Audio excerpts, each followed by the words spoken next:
আসসালামু আলাইকুম প্রিয় শিক্ষার্থী সবাইকে আজকের এই ক্লাসে স্বাগতম। ডিগ্রি দ্বিতীয় বর্ষে বাংলা জাতীয় ভাষা বই থেকে আলোচনা করব। আজকে আলোচনা বিষয় যে সুরবালা আমার কে না হইতে পারিত। খুবই গুরুত্বপূর্ণ একটি প্রশ্ন। আর বাংলা জাতীয় ভাষা বইয়ে যে গল্প রয়েছে তার মধ্যে সুরবালা যে গল্পটা রয়েছে এক রাত্রি গল্প আর কি, এটা সুরবালাতে চিনে সবাই, যে এক রাত্রি গল্পের সুরবালা যে ছিল নাকি, এটা কিন্তু খুব গুরুত্বপূর্ণ একটি প্রশ্ন।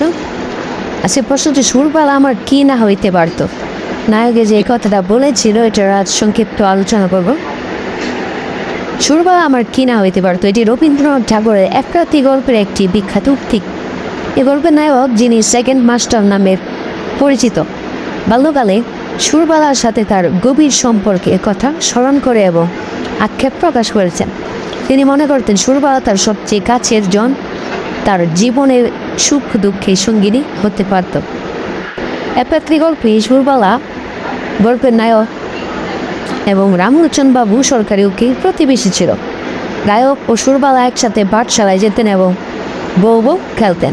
সুরবালার প্রতি তার অধিকারের বোধ ছিল এবং তিনি মনে করতেন সুরবালা তার জন্য সৃষ্ট। কিন্তু কলকাতা পড়াশোনার জন্য কি নায়ক সুরবালাকে ছেড়ে যান। এখানে পড়াশোনার জন্য গেছে, কিন্তু একটা যুদ্ধের জন্য মনে হয়ে গেছিল সম্ভবত। বই থেকে আপনারা বিস্তারিত জেনে নেবেন। তারপর হচ্ছে যখন তিনি জানতে পারেন সুরবালা রামলোচন বাবুকে বিয়ে করছেন, তখন তার মনে হয় সুরবালা তার হতে পারত। এই আক্ষেপ থেকে তিনি এই কথাটি বলেছেন যে সুরবালা তার কিনা হইতে পারত।